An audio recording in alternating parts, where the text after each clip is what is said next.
Oh my God. What is that smell? It's terrible. I hope it's not your house. Today, we're going to talk about stinky houses. This is Stephanie Polston with Keller Williams, Southern Arizona, and the Polston Results team. Stinky houses. What are our biggest offenders of stinky houses? Number one are pets. Pets are stinky. Let's get real.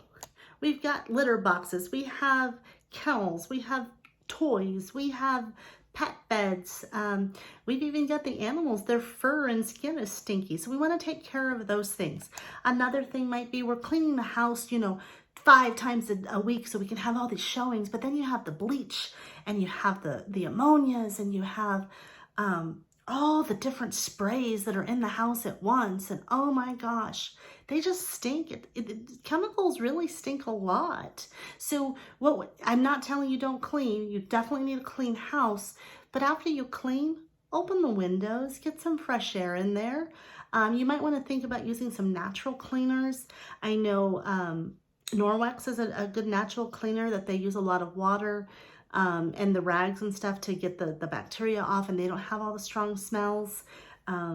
So that's one of the things you might want to look at. Another big offender, and I'm not even kidding you guys, is air freshener.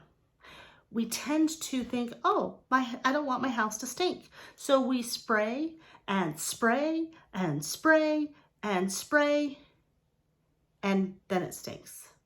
And we walk in the house and we're like, oh my God, that's terrible.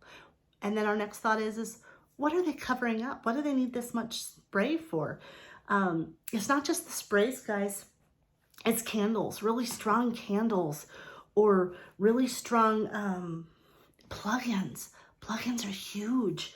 And there's different smells with them. Some of them are really strong. People will turn them on to get the most odor out, and then they'll plug them in every single plug.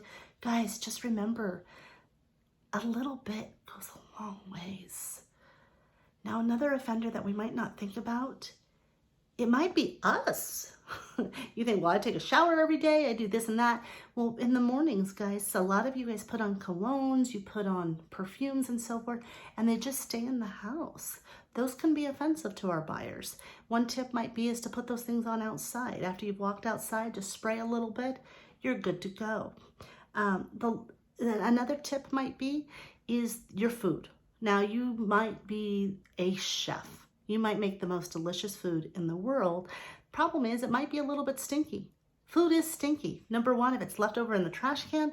But number two, maybe you cooked a delightful lunch. And if you cooked a delightful lunch, please call me over. I'd like to come eat some of it. But it stays in the air.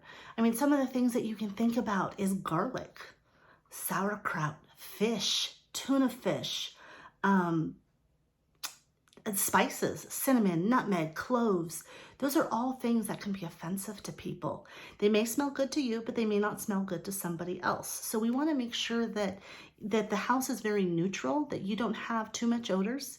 You don't have good odors or bad odors. I guess if we want to say, we want it to be really neutral. We really shouldn't smell anything.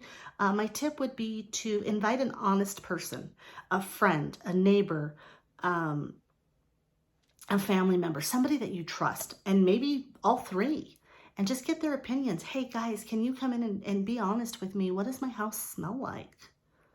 So cheers to de-smelling your house. Let's not have smelly houses. Follow me for all your house selling tips.